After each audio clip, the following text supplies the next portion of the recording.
Hey beautiful souls. So what is it like to work with the canine spirit guides? I want to share with you a little bit today about what it's like to work with Eric. Daman Yalavan Eric.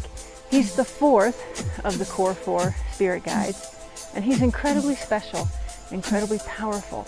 And by the time my clients get to work with him, they've been through all the other stages and cleared the lower vibrational frequencies that get in the way. Oregon has worked to remove the shields that get in the way, the shields and the masks. And they are finally at this place where they can hold and experience the frequency of Eric. And he's very different from the rest of them. He tends to stand back until the precise moment when the client is ready to work with him. He's a little more quiet. He just shows up and he makes things happen. So with this one client, he had worked with her in a previous session to get her ready for this experience that he was grooming her for.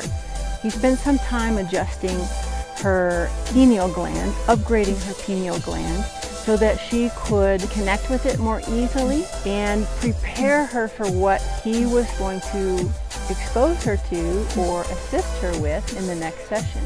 So in this session, what Eric did was he helped her project her consciousness into the quantum field, and from there we met in a protected space with the canine spirit guides and some of her previous family.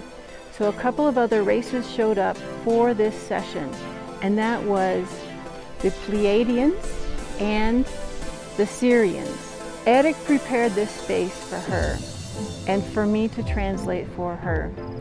These were races that she had had a lifetime among in the past, and these were races that were actively assisting her in this current lifetime. And because she was feeling so disconnected and so lost, they really felt it was important to reconnect with her, allow her to know that they were there to be with her and support her no matter what, even though she couldn't see and hear them.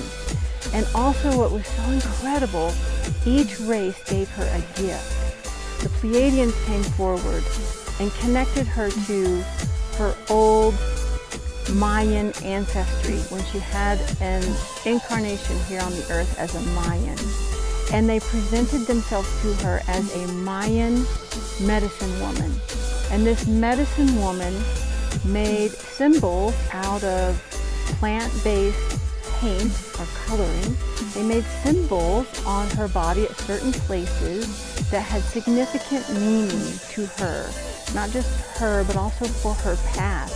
And these symbols that they painted on her body, I think one was on the forehead, one was on the throat, the abdomen. I think there was some arrows on the knees and even some stars on the feet. And they had significant meaning, which I won't go into detail for you here because that's personal for her. But they explained to her what each of these symbols meant. Some of them were interactive, like the one on the abdomen was a dial. And I think the one also on the forehead was a dial. So they explained to her how to use these tools to assist her on this path and to help her to help her connect with them on her own. And then before they departed, they shared with her a frequency. It was, I'm getting chills just thinking about the frequency now. It was like a family frequency of pure love. And it was so powerful, I started to cry. And about the same time I started to cry, so did the client, because she could feel it as well. And what I totally had forgotten about this client's story was that she was adopted and she had never felt this type of family bond and love and connection at any point in this current lifetime. So this was incredibly impactful and powerful for her.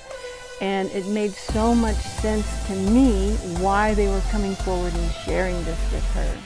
And then once we got ourselves together, her other family had a message for her. And the Sirians also brought in this beautiful frequency, a totally different level than that of the Pleiadians, but they also had gifts for her. They shared a box with her that had certain tools for her to unpack. And there was also a dial that they described as a bullshit meter, but it also does other things as well.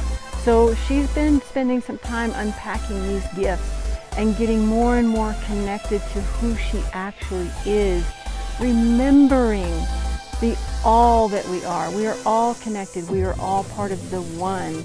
And this is what is so important about the work the canine spirit guides have to offer humanity. Every time they work with us, every time they work with you, my clients, they are connecting us more and more deeply with our source, who we truly are, who humanity is meant to be without all of the lost garbage that we experience here on Earth. So those are some beautiful stories I wanted to share with you. I wonder what the canine spirit guides could do for you. Love ya.